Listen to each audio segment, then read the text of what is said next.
listening to Your Secret is Safe with Me, non-judgmental talk about infidelity with Dr. Marie Murphy. If you're looking for new perspectives on complicated relationship issues, you've come to the right place. Days go by, they're crawling by. Hi, everyone. I'm Dr. Marie Murphy. If you have been listening to this podcast for a while, you know the deal. But if this is your first time tuning in, then welcome. I am a relationship coach. And although I work with people who are dealing with all kinds of relationship challenges, I specialize in helping people who are engaging in something that they think counts as infidelity. And I do this without shame, blame, or judgments. I firmly believe that we are all entitled to guidance and support that respects the fullness of our humanity and the complexity of our situations, even if we're doing something that other people think is wrong or that we ourselves think is a little dubious. If you're dealing with a messy moment in your life, I can help you address the situation as a puzzle to be solved rather than as a big bad problem that has to be fixed or is hard to fix. You can learn more about me and schedule an introductory coaching session at mariemurphyphd.com. So today we're going to be talking about discomfort, distraction, and drama, especially as it pertains to infidelity or can pertain to infidelity. But more beyond infidelity, here is a basic truth of human existence for you. We are all, to one degree or another, trying to feel good and not feel bad. Or put differently, we're trying to maximize our experiences of comfort and minimize our experiences of discomfort.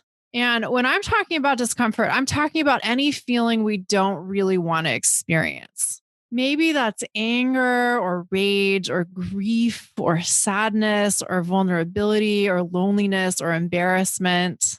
Maybe it's anxiety or boredom or restlessness. Discomfort doesn't need to be super intense for it to count as an experience of discomfort.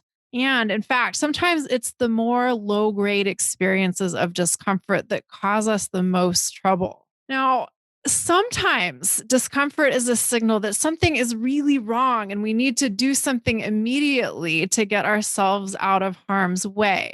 Sometimes fear is a signal that we're in danger and we need to act quickly to avert disaster. But more often than not, discomfort is not a signal that there are any imminent threats to our safety. It's more often a sign that we're thinking that something is unpleasant or undesirable, not that our conditions are actually dangerous. For instance, a lot of people have a big fear of public speaking. And when people experience that fear, what's under threat is their sense of safety and comfort, not their actual physical safety. Our fight or flight responses served a tremendously important evolutionary purpose, and we can all be very grateful that our brains evolved in a way that helped us be alert to danger and respond quickly to potential threats. But society and the conditions of human life have evolved a lot more quickly than our brains have.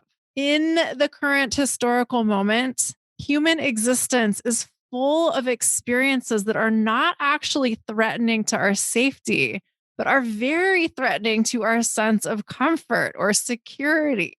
On any given day, we may have 100 or 1,000 or 1,020 opportunities to feel threatened and uncomfortable. And our brains may automatically interpret this discomfort as dangerous, unless, of course, we learn how to become more conscious of what we're thinking and more conscious of how we are perceiving the so-called threats we see out there in our world.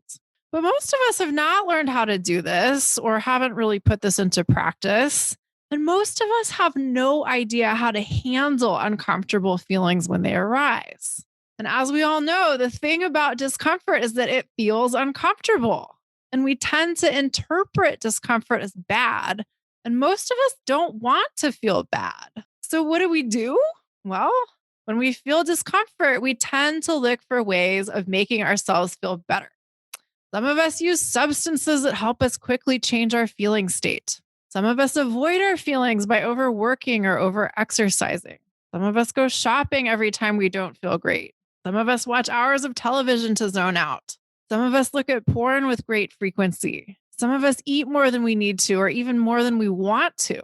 Some of us kick the cat or yell at the kids or pick a fight with anyone who will engage with us. Some of us check our cell phones every 2 milliseconds. Some of us constantly seek out attention or validation or approval.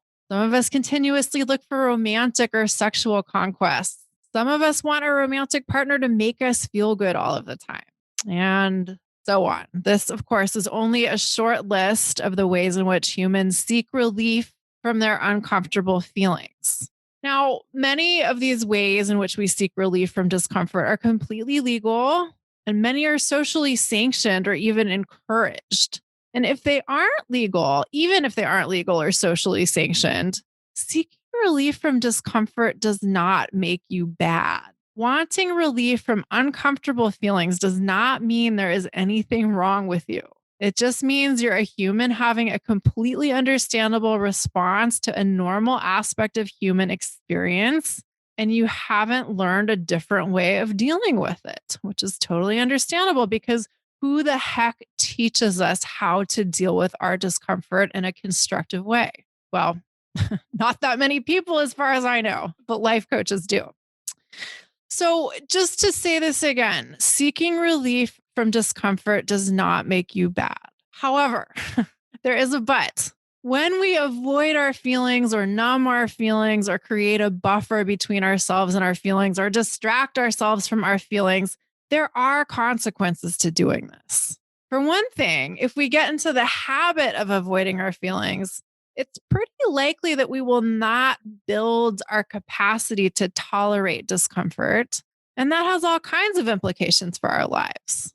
And of course, also, many of the things we do to numb ourselves or create a buffer between ourselves and our experiences of our feelings have direct effects on our health or on our finances or on our ability to engage with others. And this can create a whole bunch of interesting dynamics in our relationships. For instance, if we're totally stressed out at work all day, every day, and we don't know how to digest those feelings, we may come home from work and have a few drinks or more than a few drinks and eat more than we need to and turn on the TV in an attempt to keep ourselves from feeling much of anything. And the eating and drinking and TV watching may be very effective in a sense. We may be able to keep ourselves comfortably numb in a way that serves some real purposes for us, at least in the short term. But if this becomes our habitual way of dealing with our feelings, it may impact the important relationships in our lives.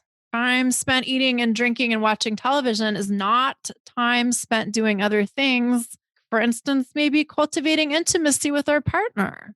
Also, if we end up over drinking and overeating and spending a lot of time sitting on the couch watching TV, this may have implications for our health too. And this in turn may impact our relationships or perhaps specifically our romantic relationships. For some people, pizza and wine and TV may be great aphrodisiacs, but for others, eating and drinking and sitting a lot inhibits great sex or sensual contact of any kind. Now, again, this does not mean that numbing out by sitting on the couch, eating pizza and drinking wine and watching TV makes you a terrible person. That's not the point at all. To one degree or another, we're all trying to get away from our discomfort by engaging in behaviors that help us avoid it. I emphasize that point again because it's really important. But it's also really important to be aware of what we are doing to deal with our discomfort and to be aware that our actions or our inactions have consequences in our lives. And we may or may not like these consequences. So, what does this have to do with infidelity? Well, a few things, and I'm going to tell you, but first I'm going to take a sip of water. Okay. So, one thing is that some of us seek relief from our discomfort through our romantic relationships. Meaning we use our relationships or rely on our relationships to help us feel good and help us not feel bad. This might be through seeking attention from our partner or seeking a certain quality of attention from our partner or partners, or through sex or through some other element of the relationship. And this might seem confusing because, of course, it's wonderful to receive attention from our romantic partner or partners. And of course, sex is an important part of romantic relationships for a lot of people. And enjoying these things and wanting these things to be a part of our lives isn't a problem in and of itself. But just like with all other good things in life, the devil's in the details. If you are relying on your partner or expecting your romantic or sexual connections to create good feelings for you and relieve you of your uncomfortable feelings, that may have consequences for your life and for your relationships that you don't really like. So, for instance, many of us know that the experience of meeting someone new that we're romantically or sexually interested in can feel really good.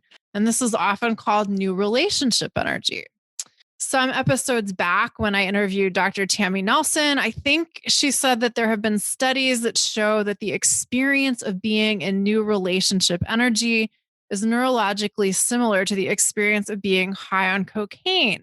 And even if I'm getting the science of it slightly wrong here, the point is that new relationship energy can feel like a tremendous high. And that isn't bad in and of itself. There's nothing wrong with enjoying the incredibly intoxicating feelings that come with new relationship energy. But if we start to pursue those feelings habitually and constantly seek out new relationship energy, this may lead us to start new relationships all the time and then abandon them as soon as they aren't wildly exciting anymore. Or it may lead us to develop a cheating habit where we ostensibly remain committed to one partner, but we're constantly pursuing the excitement of new connections on the side. And wanting to experience new relationship energy on a regular basis isn't inherently bad. There are ways to organize your life so that you can keep yourself open to meeting new people and having the excitement of new relationship energy coming into your life continuously if that's what you want to do. But there's a difference between consciously deciding that that's what you want and deliberately making room for that in your life and continuously seeking out new partners as a way to distract yourself from discomfort. If you're doing the latter, and if you're also trying to maintain a monogamous relationship, you may experience a fair amount of confusion and conflict. You may be cheating. Maybe you're not being honest with your partner or your spouse. Maybe you're unsure about what you really want. Maybe you're continuously asking yourself if you're happy in your primary relationship or if you'd be better off with someone else, or if that new person you just met might be the one of your dreams, or if you want to be monogamous or not at all. And all of these questions have their time and place. However, sometimes the underlying issue is that we're using relationships or romantic or sexual interactions as a way to get some good feelings fast and avoid some bad feelings. So if you find yourself cheating regularly or regularly seeking attention from people other than your partner, this may be serving as a form of distraction for you. Infidelity can also be a really great way to distract ourselves from discomfort in our lives by stirring up a lot of drama. If you've read The War of Art by Stephen Pressfield, you'll remember that he calls this a form of resistance.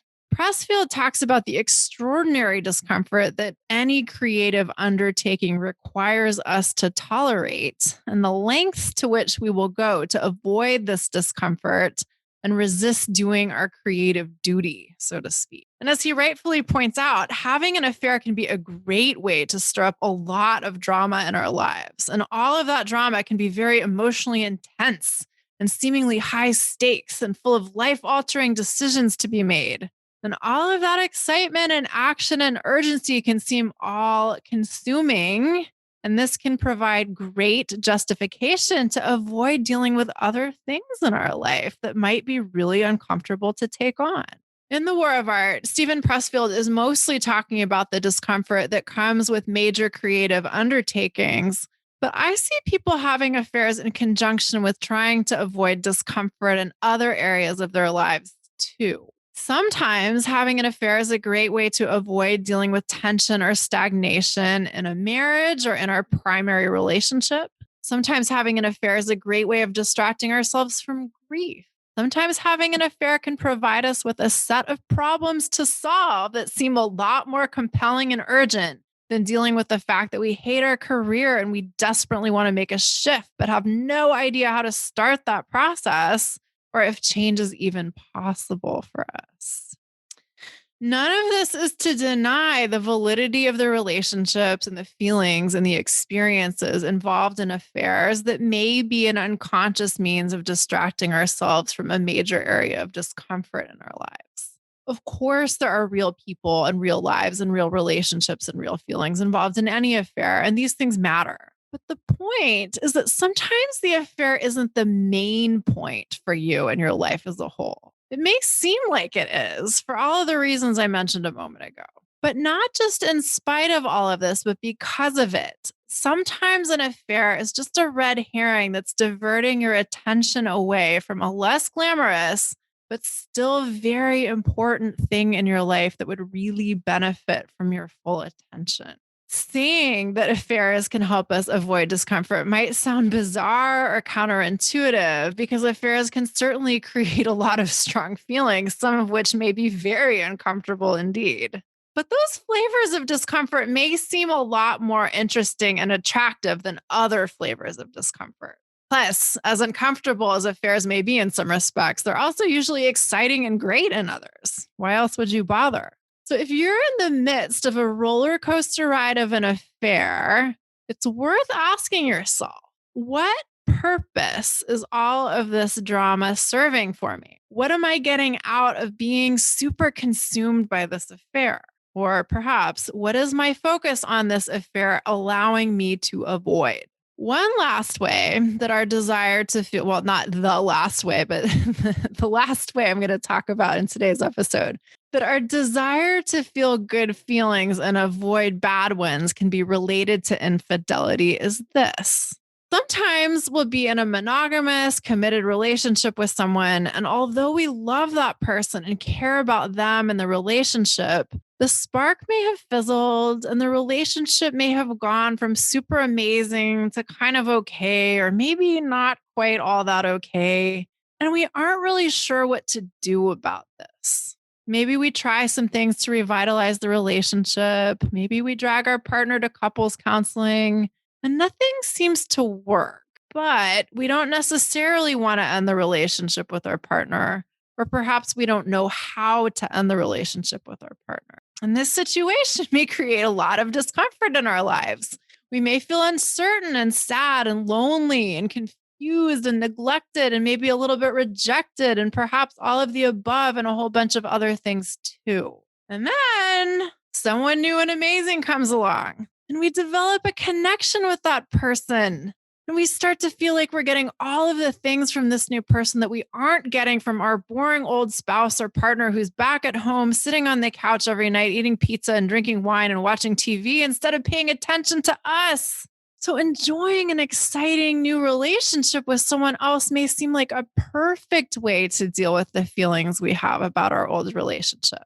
Somebody new wants us. We feel desired again. We're madly in love again. Problem solved. This may seem entirely logical because one of the dominant narratives about romantic relationships in our society is that the whole point of them is to experience wonderful feelings like joy and connection and intimacy and love and all sorts of other good stuff all the time. And of course, I would be the first person to say that indeed romantic relationships are great opportunities to experience these kinds of feelings. But they also provide plenty of opportunities to experience disconnection and conflict and hurts and misunderstanding and indifference and boredom and all sorts of other feelings that we don't usually consider pleasant. And this is okay. This is normal and potentially even positive in relationships. But most of us don't know that this is normal or okay, or don't accept the reality that even the best relationships aren't 100% amazing 100% of the time.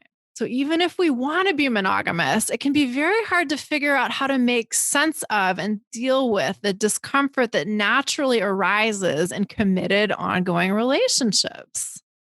And that can create all kinds of challenging dynamics. Maybe the solution to all of these problems seems to be to pursue someone else and have a little side thing going on. But even if infidelity isn't a part of the situation, understanding and accepting that discomfort is par for the course in committed ongoing relationships is so important. Learning how to deal with it is another story, but that's important too. So, on that note, let me wrap up by saying that becoming more aware of how we personally handle discomfort and learning a new set of ways to deal with our own uncomfortable feelings can be especially helpful if we're having an affair or engaging in infidelity. But it's also a great skill set for all humans all of the time. Increasing our capacity to tolerate discomfort without having to numb our feelings or distract ourselves is one of the greatest gifts we can give ourselves and one of the most contributions we can make to all of our relationships, including but not limited to our romantic relationship. And this is something I can help you do. I teach my clients specific tools to help you relate to discomfort in an entirely different way. And let me tell you, discomfort ain't going anywhere. It's part of our lives these days, and being able to tolerate it is truly a superpower. So if you want more of that power, schedule an introductory coaching session with me today through my website, which is mariemurphyphd.com. All right, everyone. Thanks so much for listening. If you've enjoyed what you've heard, I hope you'll head on over to iTunes to rate and review the show. Take good care of yourselves. Talk to you next time. Bye for now. Thanks for listening to Your Secret is Safe with Me with Dr. Marie Murphy. Make sure to click subscribe to get updates on our latest episodes.